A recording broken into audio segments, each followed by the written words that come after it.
토마토는 건강에 좋은 슈퍼푸드죠. 그런데 토마토를 밥과 함께 먹으면 소화에 방해가 될 수 있습니다. 토마토는 산성이 강한 식품입니다. 이 산성 성분은 우리 몸의 탄수화물인 밥을 소화시키는 데 필요한 아밀라제라는 효소의 기능을 떨어뜨립니다. 그래서 밥과 토마토를 함께 먹으면 속이 더부룩하거나 소화 불량이 생길 수 있습니다. 그럼 토마토를 어떻게 먹어야 할까요? 가장 좋은 방법은 토마토를 밥과 따로 먹거나 익혀서 먹는 것입니다. 토마토를 익히면 산성 성분이 약해져서 소화의 부담을 덜어줍니다. 이제부터는 토마토, 밥과 함께 먹기보다 따로 먹어서 영양을 제대로 흡수하세요.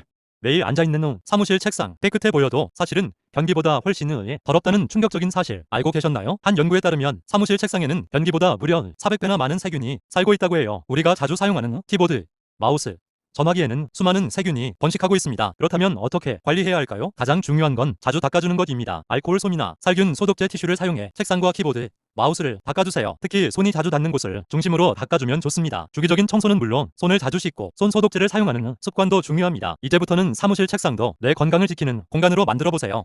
배가 아플 때 무의식적으로 배를 움켜쥐고 문지르는 경우가 많습니다. 그런데 이 행동이 오히려 통증을 더 심하게 할 수 있습니다. 복통의 원인은 다양합니다. 단순한 소화 불량일 수도 있지만 맹장염 같은 염증성 질환이나 심각한 장 질환이 신호일 수도 있습니다. 이런 경우 배를 문지르면 염증이 더 퍼지거나 장에 무리를 줘서 통증이 악화될 수 있습니다. 특히 급성 복통이 있을 때는 배를 만지지 말고 즉시 병원을 찾아야 합니다. 만약 단순한 소화 불량이나 가스 찼을 때라면 손바닥으로 배를 시계 방향으로 부드럽게 문지르는 것이 좋습니다. 이는 장 운동을 활발하게 해서 통증을 완화하는 데 도움이 됩니다. 하지만 알쏭달쏭하다면 함부로 만지지 말고 전문가의 진료를 받아보세요.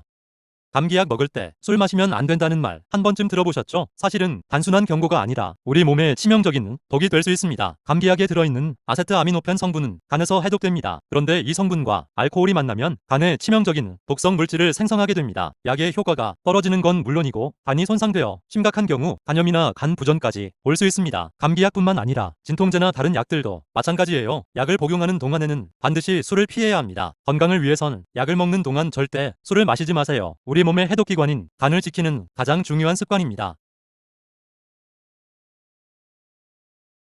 감기약 먹을 때 술 마시면 안 된다는 말 한 번쯤 들어보셨죠? 사실은 단순한 경고가 아니라 우리 몸에 치명적인 독이 될 수 있습니다. 감기약에 들어있는 아세트아미노펜 성분은 간에서 해독됩니다. 그런데 이 성분과 알코올이 만나면 간에 치명적인 독성 물질을 생성하게 됩니다. 약의 효과가 떨어지는 건 물론이고 간이 손상되어 심각한 경우 간염이나 간 부전까지 올 수 있습니다. 감기약뿐만 아니라 진통제나 다른 약들도 마찬가지예요. 약을 복용하는 동안에는 반드시 술을 피해야 합니다. 건강을 위해선 약을 먹는 동안 절대 술을 마시지 마세요. 우리 몸의 해독기관인 간을 지키는 가장 중요한 습관입니다.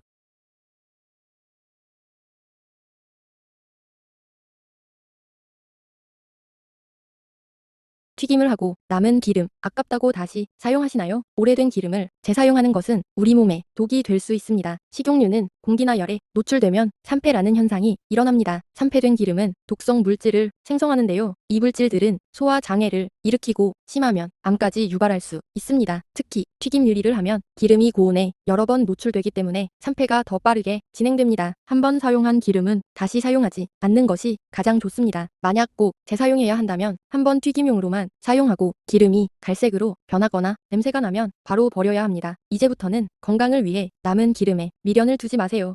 한번 뜯은 김, 바삭함은 사라지고 눅눅해져서 버린 경험 다들 있으시죠? 이제 버리지 마세요. 식초 한 방울로 다시 바삭하게 만들 수 있습니다. 방법은 아주 간단해요. 먼저 프라이팬을 약한 불로 달군 다음 눅눅해진 김을 올려주세요. 그 다음 숟가락에 식초를 한 방울만 떨어뜨려서 김 위에 살짝 뿌려줍니다. 이때 식초 냄새가 날까 걱정되신다고요? 걱정 마세요. 식초의 산성 성분이 수분을 빠르게 증발시키면서 냄새는 금방 사라집니다. 김을 앞뒤로 살짝 부어주기만 하면 끝. 놀랍게도 눅눅했던 김이 다시 바삭바삭하게 살아납니다. 이제부터는 눅눅해진 김 버리지 말고 식초 한 방울에 마법을 경험해보세요.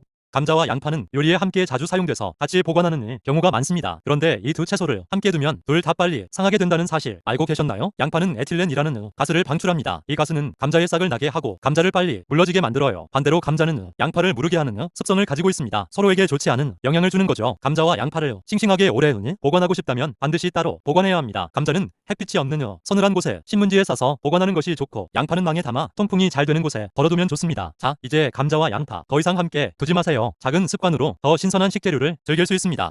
냉장고 문을 열었을 때 가장 눈에 잘 띄는 곳에 우유를 넣어두시나요? 사실 냉장고 문 쪽은 우유를 보관하기에 가장 좋지 않은 곳입니다. 냉장고 문은 열고 닫을 때마다 온도 변화가 가장 심한 곳이에요. 우유는 온도에 민감해서 자주 변하는 환경에 노출되면 신선도가 빠르게 떨어집니다. 그럼 우유는 어디에 두는 게 좋을까요? 바로 냉장고 가장 안쪽, 냉기 순환이 잘 되고 온도가 일정하게 유지되는 곳입니다. 우유를 안쪽에 보관하면 외부 공기와 접촉할 일이 적어서 신선도를 오래 유지할 수 있습니다. 이제부터는 우유뿐만 아니라 달걀, 유제품 등 온도에 민감한 식품들은 냉장고 안쪽에 보관하는 습관을 들이세요. 작은 습관이 식품을 더 신선하게 지켜줍니다.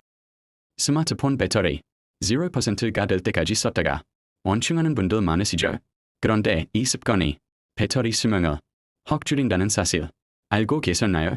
배터리는 0%에 가까워질수록 배터리에 큰 무리를 주게 됩니다.